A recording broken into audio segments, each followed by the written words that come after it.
शुरुआत करते हैं आज की बड़ी खबरों के साथ, जिनका असर सीधे युवाओं, आम जनता और देश की राजनीति पर पड़ने वाला है। पहली बड़ी खबर दिल्ली के जंतर मंतर से, जहां कॉकरोच जनता पार्टी यानी सीजेपी ने शिक्षा मंत्री धर्मेंद्र प्रधान को 7 दिन का अल्टीमेट दे दिया है। चेतावनी साफ है, इस्तीफा नहीं तो देशव्यापी आंदोलन। दूसरी बड़ी खबर आपकी जेब से जुड़ी हुई है। घरेलू एलपीजी सिलेंडर्स के दामों में 29 रुपए की बढ़ोतरी कर दी गई है, जिससे रसोई का बजट और बिगड़ सकता है। और तीसरी बड़ी खबर विपक्ष राजनीति से। कल होने वाली इंडिया गठबंधन की अहम बैठक से पहले डीएमके ने कांग्रेस पर विश्वासघात का आरोप लगाते हुए बैठक का बहिष्कार कर दिया है। तो चलिए शुरू करते हैं आज की सबसे बड़ी खबरों से। दिल्ली के जंतर मंतर पर हुए प्रदर्शन की गूंज आज पूरे देश में सुनाई दे रही है। कॉकरोच जनता पार्टी यानी सीजेपी ने केंद्र सरकार को 7 दिन का अल्टीमेट दिया है। पार्टी की मांग है कि शिक्षा मंत्री धर्मेंद्र प्रधान को पद से हटाया जाए या वे स्वयं इस्तीफा दे। धर्मेंद्र प्रधान इस्तीफा दो, इस्तीफा दो, इस्तीफा दो। धर्मेंद्र प्रधान इस्तीफा दो, इस्तीफा दो, इस्तीफा दो। तानाशाही नहीं चलेगी, नहीं चलेगी, नहीं चलेगी। तानाशाही नहीं चलेगी, नहीं चलेगी, नहीं चलेगी। आज इतने हजारों की संख्या में जंतर मंतर पर भीड़ होने के बावजूद, युवाओं का सैलाब उमड़ने के बावजूद, सरकार की तरफ से, धर्मेंद्र प्रधान जी की तरफ से इस्तीफे की कोई खबर नहीं आई। ना ही प्रधानमंत्री ने अभी तक धर्मेंद्र प्रधान को बर्खास्त किया। जिन लोगों को लग रहा है कि आज सिर्फ एक प्रोटेस्ट थी, उन लोगों को हम बता देना चाहते हैं कि यह सिर्फ एक ट्रेलर था। 7 दिन का समय हम इस सरकार को दे रहे हैं कि या तो धर्मेंद्र प्रधान, अगर थोड़ा भी उनमें सम्मान है इस देश के लोकतंत्र के प्रति, यदि थोड़ी भी उनमें जवाबदेही है इस देश के युवाओं के प्रति, तो 7 दिन के भीतर वो इस्तीफा दें या फिर प्रधानमंत्री मोदी उन्हें बर्खास्त करें। अब बात आम आदमी की जेब से जुड़ी बड़ी खबर की। घरेलू एलपीजी सिलेंडर की कीमतों में 29 रुपए की बढ़ोतरी कर दी गई है। नई कीमतें आज से लागू हो चुकी हैं। दिल्ली में 14.2 किलो वाला घरेलू गैस सिलेंडर अब पहले के मुकाबले 29 रुपए ज्यादा कीमतों पर मिलेगा। यह पिछले कुछ महीनों में दूसरी बड़ी बढ़ोतरी मानी जा रही है। हम लोगों का इन्होंने जीना दूभर कर दिया हुआ है, बिल्कुल। चाहे वो बीजेपी की पार्टी है, गुंडों की पार्टी है, साफ बात है।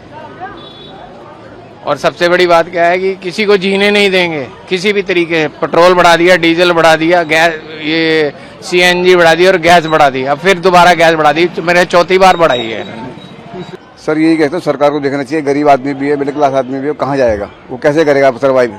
काम धंधे हैं नहीं, रोजगार नहीं है, तो कैसे सर्वाइव करेगा? ये सरकार को देखना चाहिए इस बात के लिए कि सब तरह के व्यक्ति हैं, सब अमीर नहीं है। आपके घर में कैसे गुजारा हो रहा है?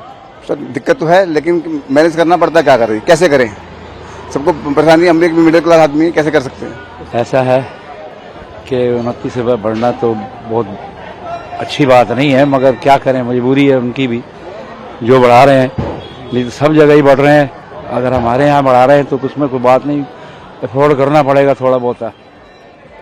आपके घर में कैसे? तेल कंपनियों का कहना है कि अंतर्राष्ट्रीय बाजार में ऊर्जा कीमतों में बढ़ोतरी और आयात लगातार बढ़ने के कारण यह फैसला लिया गया है। लेकिन इसका असर केवल रसोई तक सीमित नहीं रहेगा। होटल, ढाबे, रेस्टोरेंट, कैंटीन और खाद्य उद्योगों पर भी इसका प्रभाव पड़ सकता है। पेट्रोल और डीजल की कीमतों में हालिया बढ़ोतरी के बाद एलपीजी का महंगा होना आम जनता के लिए एक और झटका माना जा रहा है। अब रुख करते हैं देश की राजनीति की तरफ। कल यानी 8 जून को विपक्ष इंडिया गठबंधन की महत्वपूर्ण बैठक होने जा रही है, लेकिन बैठक से पहले ही गठबंधन को बड़ा झटका लगा है। डीएमके ने बैठक में शामिल होने से इनकार कर दिया है। डीएमके नेताओं का आरोप है कि कांग्रेस ने तमिलनाडु की राजनीति में उनका विश्वास तोड़ा है। पार्टी का कहना है कि चुनाव में साथ लड़ने के बाद कांग्रेस ने बाद में दूसरी राजनीतिक विकल्पों को समर्थन देकर गठबंधन की भावनाओं को कमजोर किया है। डीएमके नेता उदयनिधि स्टालिन ने कांग्रेस पर गंभीर आरोप लगाते हुए कहा कि पार्टी इस राजनीतिक विश्वासघात को नहीं भूलेगी। इस घटनाक्रम ने विपक्षी एकता पर सवाल खड़े कर दिए हैं। वहीं बीजेपी ने इस मुद्दे को लेकर इंडिया गठबंधन पर निशाना साधा। बीजेपी का कहना है कि गठबंधन के भीतर लगातार बढ़ते मतभेद यह साबित करते हैं कि विपक्ष के पास न कोई साझा एजेंडा है और न ही स्पष्ट नेतृत्व। आपस में बैठक के बाद अलग अलग रहते हैं कि नहीं, ये बता दीजिए। ये फर्जी संगठन है, इसका कोई न नेता है, न नीति है, न नेतृत्व है, न दफ्तर है, न इसका लेटर पैड है, कुछ नहीं है।